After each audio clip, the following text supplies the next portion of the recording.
I spent last night's episode of Real Housewives of Salt Lake City feeling bad for housewives that I typically don't feel bad for on this franchise. And that started off with Britni in this scene with this whole trademark fiasco. Let me say that I kind of understand where Angie is coming from. She is the one who kind of coined that term. And so it's a little odd that Britni now kind of owns that. Regardless if Britni took it under the chin or not, still, Angie's the one who said it and made it popular. But also at the same time, Britni's the one who trademarked it. Angie didn't. And maybe a little bit of that frustration that she didn't think to trademark it is coming out. Britni could have given Angie the heads up. But I thought it was really mean of Angie the way that she kind of handled the whole thing.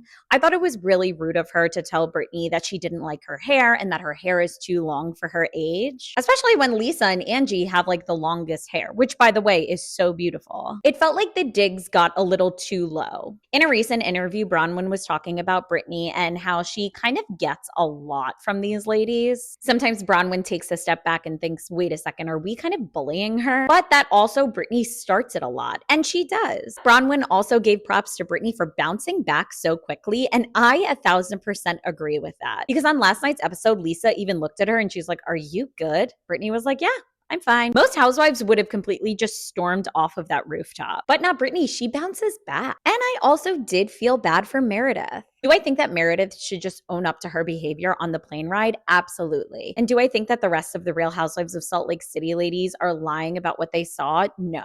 But I also think that Heather is going to have to get over this because I don't think that she's going to get what she wants out of Meredith. And I don't think that it was fair that they were on her about taking a call from her son. I do think that a lot of her tears were definitely from the way that she felt like she was getting treated on this trip. But I also think that it could have been exacerbated by the fact that she wanted to see her kids.